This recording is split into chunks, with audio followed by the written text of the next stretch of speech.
पावसाळ्यात येणाऱ्या आपत्तीसाठी प्रशासनाची सर्व तयारी पूर्ण झाली आहे। या आपत्तीच्या मुकाबल्यासाठी स्वयंसेवी संस्थांच्या प्रतिनिधींनी सहकार्य करावं असं आवाहन आयुक्त नितीन कापडनीस यांनी बैठकीत केले। तर स्वयंसेवी संस्थांच्या प्रतिनिधींनी नाल्यावरील अतिक्रमणे काढावीत, पुराच्या पार्श्वभूमीवर पाणी पुरवठा बंद होऊ नये म्हणून यंत्रणा उभी करावी, जनावरांसाठी चारा छावणीसह इतर सोयी पुराच्या काळात सुरू कराव्यात अशा अनेक सूचना बैठकीत मांडल्या।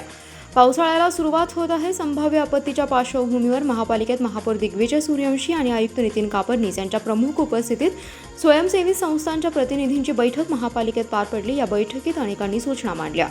महापुराला कारणीभूत ठरत असलेले नैसर्गिक नाल्यांवरील अतिक्रमण काढून नाले खुले करावेत, तसेच महापूर काळात पिण्याचे पाणी पुरवठा करणारा जॅकवेल पंप उंच करावा, त्या पंपाला वीज पुरवठा करणारे ट्रान्सफॉर्मर देखील उंचीवर घेण्याचं काम जून अखेरीपर्यंत पूर्ण करणं आवश्यक आहे। अग्निशामक विभागातील कर्मचाऱ्यांना प्रशिक्षण द्यावं। अंकली ते मिरज या नवीन महामार्गामुळे पाणी साठ्याचा धोका आहे का याचा त्वरित अभ्यास करावा आणि यावर उपाययोजना कराव्यात अशी मागणीही केली।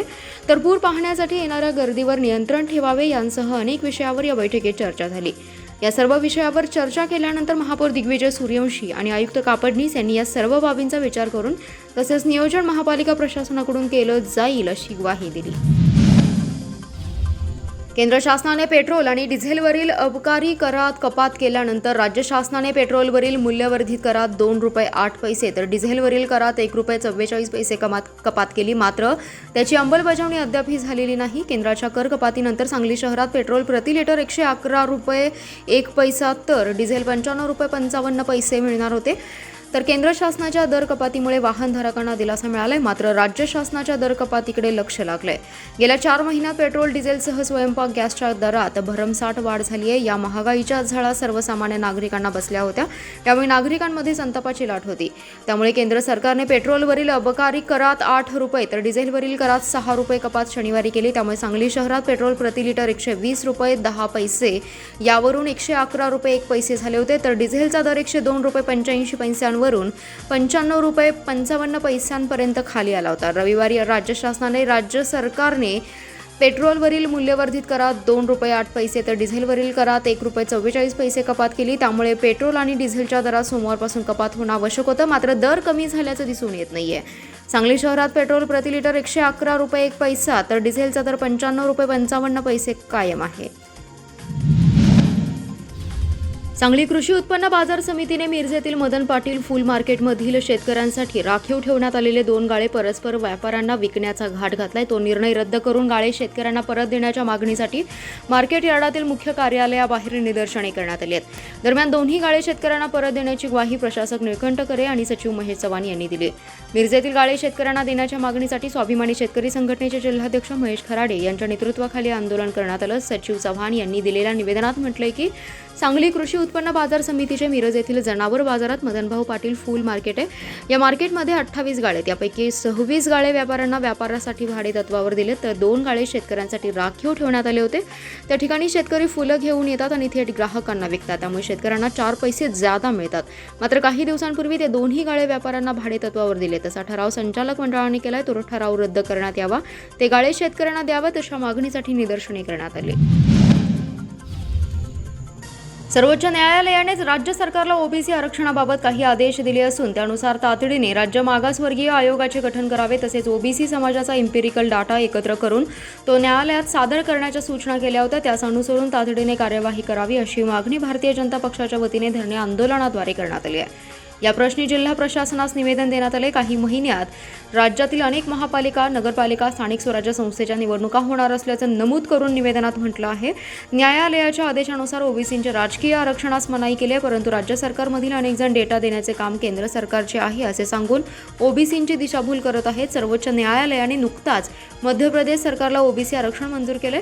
मध्य प्रदेश सरकारने न्यायालयाने निश्चित केलेला ट्रिपल टेस्ट करण्यासाठी मागासवर्गीय आयोग गठीत केला होता। जोपर्यंत ओबीसी समाजाचे राजकीय आरक्षण पुनर्स्थापित होत नाही तोपर्यंत कोणत्याही स्थानिक स्वराज्य संस्थेच्या निवडणुका घेऊ नयेत, तसेच राज्य सरकारने इम्पिरिकल डेटा सर्वोच्च न्यायालयात सादर करावा अशी मागणी या निवेदनात करण्यात आली आहे।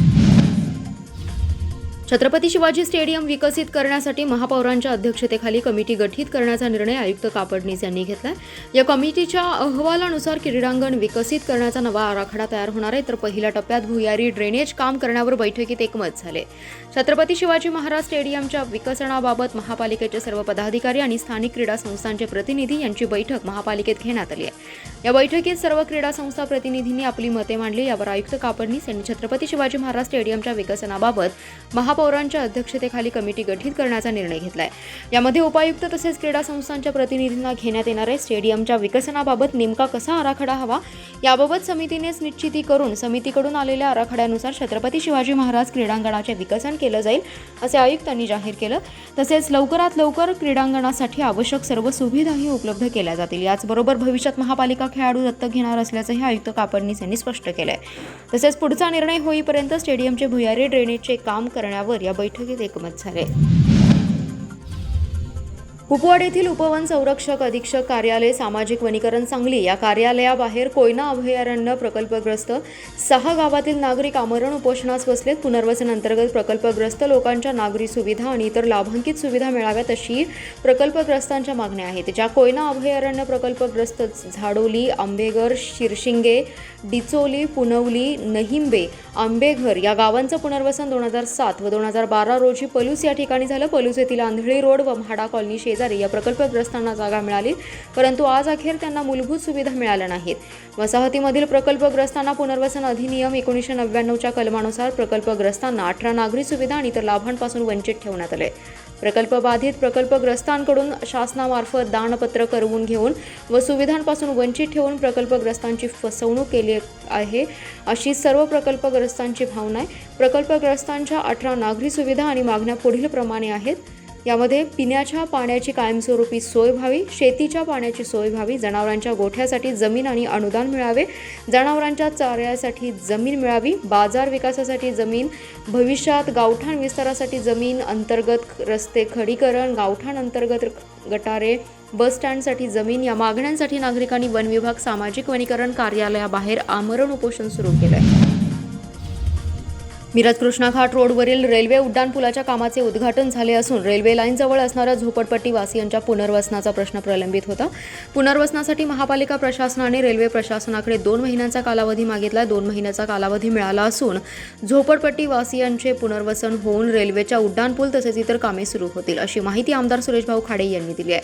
आमदार सुरेश खाडे म्हणाले, रेल्वेच्या हद्दीत जे झोपडपट्टीधारक आहेत त्याचं पुनर्वसन झाल्याशिवाय रेल्वे प्रशासनाला काम करता येणार नाही.